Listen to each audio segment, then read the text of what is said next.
اماں اور ابا سب مل کر کے اس کو تیار کرتے ہیں، اس کی فیس بھرتے ہیں، اس کی یونیفارم آتی ہے، اس کے یہاں جتنے فنکشن ہوتے ہیں ہر فنکشن کی الگ یونیفارم ہوتی ہے، اس میں ماں باپ بھی ساتھ جاتے ہیں اور پتہ نہیں کیا کیا ہوتا ہے۔ اور ایک میں بھی علم حاصل کر رہا ہوں، میری غلطی یہ ہے کہ میں قرآن کا علم حاصل کر رہا ہوں، میں مدرسے میں پڑھ رہا ہوں، تو یہاں ابا یہ کہتے ہیں کہ زکات کے پیسوں سے میرے بچے کو پڑھا دو۔ سبحان اللہ۔ میرے بھائیوں، دوستوں، عزیزوں، بزرگوں، آپ بتاؤ کہ اس بچے کو جس کو آپ یہ کہہ رہے ہو کہ زکات کے پیسے سے قرآن پڑھاؤ، زکات کے پیسے سے عالم بناؤ، زکات کے پیسوں کی کتابیں اسے دو، آپ نے اس کو کہاں لے جا کر کھڑا کر دیا؟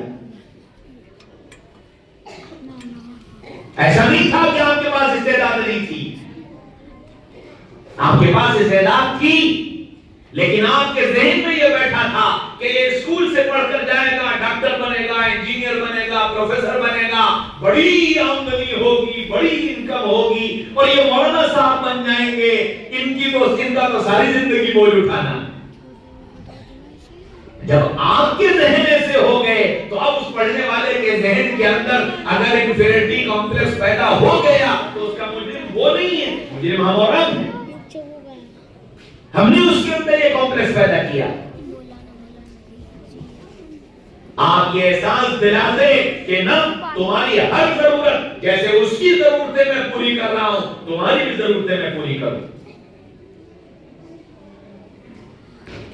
ہمارے والد صاحب نے ہم لوگوں کو مدرسے میں بھیجا، سارا خاندان مخالف تھا، کیونکہ ہمارا نانیال جتنا ہے سب بڑے بڑے افسران، کوئی کمشنر، کوئی ایڈیشنل ایس پی، اور کوئی وکیل، اور کوئی جج، اور کوئی ڈاکٹر، اور کوئی انجینئر، سب پورے نانیال میں ایسے ہی۔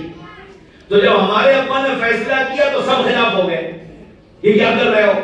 اچھا پھر اتنا ہی نہیں ہوا، علی گڑھ کا سارا تبلیغ والا عملہ بھی خلاف ہو گیا۔ وہ تبلیغ والے یہ کہنے لگے، ارے ماسٹر صاحب یہ کیا کر رہے ہیں آپ، بچوں کو ڈاکٹر بنائیے، انجینئر بنائیے، اتنے اچھے بچے، آپ ان کو پھر تبلیغ سے لگا دیجیے گا، دین بھی کی زندگی میں آ جائے گا، اور ڈاکٹر بھی بن جائیں گے اور انجینئر بھی بن جائیں گے۔ ہمارے ابا نے کہا ہم نے تو فیصلہ کر لیا، ہم نے تو طے کر لیا کہ ہم مولوی بنائیں گے۔ الحمدللہ اللہ نے ہمارے 4 بھائی ہیں، چاروں بھائی الحمدللہ مدرسے میں پڑھے، 3 بھائی مظاہر میں پڑھے، 1 بھائی دارالعلوم میں پڑھا، چاروں الحمدللہ عالم بنے۔ تو والد صاحب ہمارے شروع سے کوئی بھی چیز ہم لوگ کہتے تھے، ہم لوگ والد صاحب کو اب بھی کہتے ہیں کہ اب بھی یہ چاہیے، تو ان کے پاس گنجائش ہوتی یا نہ ہوتی وہ اس چیز کو پورا کرتے تھے، اور وہ یہ کہتے تھے کہ میں اس لیے یہ سب کرتا ہوں کہ ان بچوں کے ذہنوں میں یہ نہ آ جائے کہ ہم مدرسے میں پڑھتے ہیں اس لیے ہمیں یہ نہیں مل سکتا۔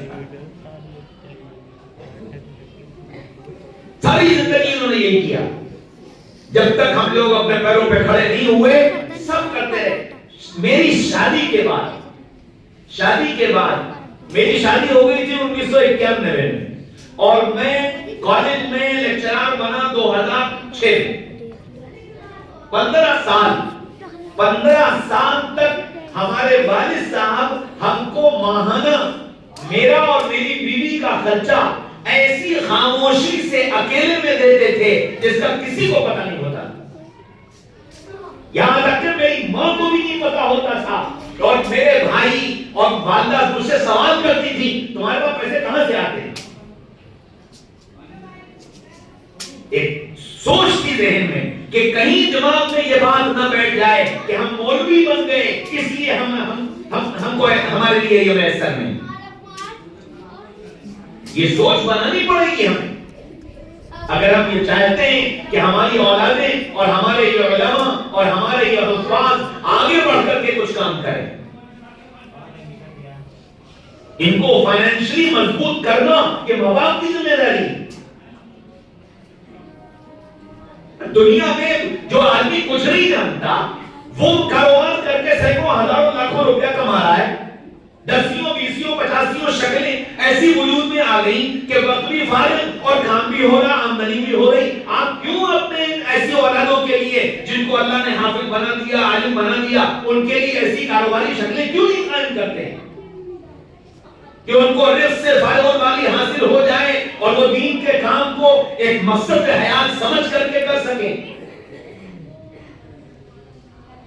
یہ ذمہ داری ہماری. اور وہ علماء اور حفاظ جو اگر مان لیجیے کہ ان کے والدین کے پاس اتنا اثاثہ نہیں ہے, ایسے اسباب نہیں ہیں, تو آپ کو اللہ نے جو صلاحیت دی ہے وہ صلاحیت کم نہیں ہے. آپ نے کیوں سمجھ لیا کہ ہم مولوی بننے کے بعد کچھ نہیں کر سکتے؟ میں مدرسے میں پڑھا, مدرسے سے فارغ ہوا, مدرسے سے فراغت کے بعد میں نے ہائی اسکول کیا, میں نے انٹر کیا, میں نے بی اے کیا, میں نے ایم اے کیا, اور پھر یہ سب کرنے کے بعد پھر ایک ضرورت پڑی تو کمپیوٹر کورس کیا. 2 مہینے کے اندر میں نے پورا کمپیوٹر سیکھا اور سیکھ کر کے پھر کمپیوٹر انسٹیٹیوٹ قائم کیا.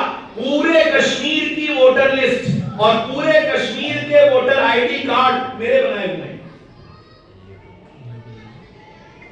کام تو کریے, آپ محنت کریے, میدان کو کریے. پوچھئے جاننے والوں سے کہ ہم اپنے علم کے ساتھ ساتھ ہم کیسے اپنے رزق کے اسباب کو مضبوط کر سکتے ہیں. یہ کیوں سمجھ لیا. اور میں ان مساجد کے ذمہ داروں سے بھی کہتا ہوں, وہ مساجد جنہوں نے اپنی مسجد میں امام کو رکھنے کے بعد یہ پابند بنا دیا کہ امام صاحب آپ مسجد چھوڑ کر نہیں جاؤ گے, کیوں بھائی تمہارے نوکر ہیں؟ ذمہ داری 5 وقت نماز پڑھانے کی ہے کہ امام کے ساتھ اذان کے وقت پر امام کو مسجد میں رہنا چاہیے, ٹھیک بات ہے. لیکن پھر باقی اوقات میں آپ کیوں اسے پابند بناتے ہو؟ اس کو کام کرنے کے موقع دو کہ وہ کام کرے, اپنی فائنینشلی پوزیشن کو مضبوط کرے. دارالعلوم کے نائب معتمد مولانا عبدالخالق مدراسی ملاقات کرنے کے لیے گئے ہم لوگ. ایسی کچھ بات نکلی کہ جی آج کل کے علماء اپنی بات نہیں کہہ پاتے, یہ نہیں کر پاتے ہو.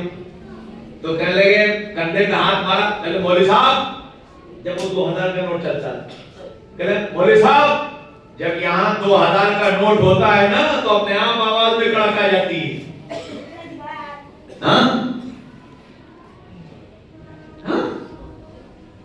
ہمارے یہاں عربی کی کتاب پڑھائی جاتی ہے مقامات, اس میں ایک شعر ہے, لولا التقى لقلت جلت قدرته, کہ اگر اللہ کا ڈر نہ ہوتا تو میں یہ کہہ دیتا کہ ساری قدرت جو ہے اسی پیسے کی ہے. تو اصل بات یہ ہے, 2 طرفہ نقصان ہو رہا ہے. ہمارے مدارس سے نکلنے والے علماء اور حفاظ وہ یہ سمجھتے ہیں کہ آج ہمیں سند مل گئی, اب ہماری تعلیم کا دروازہ بند, بس اب ہم کو کام کرنا ہے, ہم کو تقریر کرنا ہے, ہم کو بیان کرنا, ہم کو مدرسہ چلانا, ہم کو چندہ کرنا, وہ ختم. اب کوئی یہ کہے کہ نہیں بھائی ابھی تم طالب علم بن کر رہو, تو وہ مولوی صاحب کی سمجھ میں نہیں آ رہا کہ ہم طالب علم بن کر رہے ہیں. ہمارے حضرت شیخ رحمۃ اللہ علیہ فرمایا کرتے تھے کہ ہم جو تم کو فراغت کے بعد سند دیتے ہیں وہ اس بات کی اجازت نہیں ہوتی کہ تم علامہ بن گئے, وہ اس بات کی اجازت ہوتی ہے کہ ابھی تک تم کو خود سے کتاب پڑھنا بھی نہیں آتا تھا. اب 10 سال کے بعد تم کو ہم اس کی اجازت دیتے ہیں کہ خود سے کتاب پڑھ لیا کرو, لیکن پوچھ کر پڑھنا. لیکن پوچھ کر پڑھنا, کسے پڑھنا ہے کسے نہیں پڑھنا, کیا پڑھنا ہے کیا نہیں پڑھنا. بعض مرتبہ علماء اور حفاظ جو سمجھ میں آیا, آج کل تو چونکہ یوٹیوب اور فیس بک اور واٹس ایپ کی سوشل دنیا ہے, تو جو مل گیا اسے ہی سننا شروع کر دیا اور جو مل گیا اسے ہی پڑھنا شروع کر دیا. اسی یہی اثرات منتقل ہو رہے ہیں ہمارے اسکول کالجز میں پڑھنے والے بچوں کے اندر. انہوں نے بھی سوچا کہ یہ اب مولوی صاحب کی کیا ضرورت, چیٹ جی پی ٹی موجود ہے, اب مفتی صاحب کی کیا ضرورت, گوگل موجود ہے,